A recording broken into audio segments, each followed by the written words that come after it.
So hello everyone, this is Easy Automation here, and today let's have a look on the timing diagram of RTO Timer. So without wasting more time, let's get started. But before that, you need to subscribe our channel because we want to build this community around PLC automation. So hit that subscribe button and let's begin.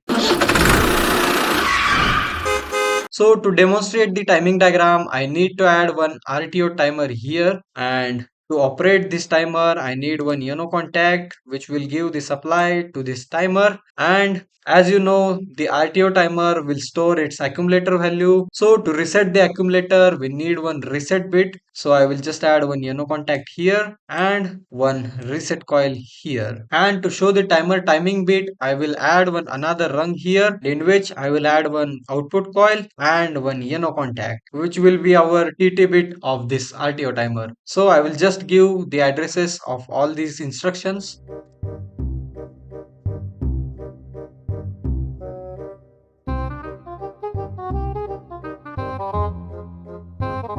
So now I have addressed all the instructions. Like here for the timer, I have given address of T4 colon 0, and I have set the preset value to 20 seconds, and this start bit will start this timer, and this reset bit will reset the accumulator of this RTO timer, and this TT bit will show you that the timer is counting. And I haven't added done bit and enable bit in separate trunks because we have them here. Like here we can see the enable bit and done bit within the timer, so that's why I don't need to add them in separate trunks. So now let's download this program. So now our program is in idle condition, which means our timer is not started yet. But if I give its supply, then the timer will start counting. And if I break the supply in between the counting, like let's suppose the timer has reached 10 seconds, but I have removed the supply from here, then the timer will store its accumulator value to 10. And whenever I give the supply again, the timer will start counting from that 10 seconds, like 10, 11, 12, up to 20 seconds. So now let's try it out and see how these bits will work.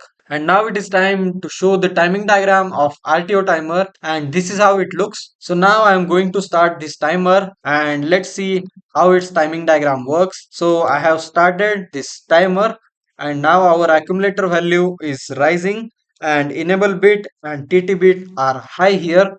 But if I cut the supply down, then our enable bit and TT bit will go down, and our accumulator value will stay steady.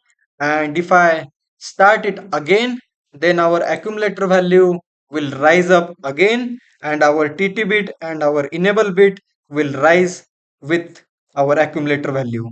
And as it reaches to 20 seconds, the accumulator value will go steady, and our enable bit will go steady, and our TT bit will go down, and our done bit will rise here. And whenever I give the reset pulse to our timer, then our accumulator value will go to 0, and our done bit will also go to 0. So let's see. But before that, we need to turn off the timer. So I will just reset this timer. So now as you can see, the timer has resetted to 0 and accumulator value has gone to 0. And now I will just untoggle this one, and our timer is resetted. And with this step, our accumulator value, enable bit, ET bit and done bit have gone to its baseline. So this is how the RTO timer's timing diagram would look like. And I hope you got the point of timing diagram of RTO timer. And if you have any other queries regarding RTO timer's timing diagram, then feel free to ask in the comment section. I will always be there to answer your questions. And if you learned something new today, then make sure you hit that like button and subscribe if you are interested in PLC automation. And with that being said, I will see you in the next video. Till then, keep exploring our previous videos where I have talked about the T on timer and T off timer and their applications. So till then, bye.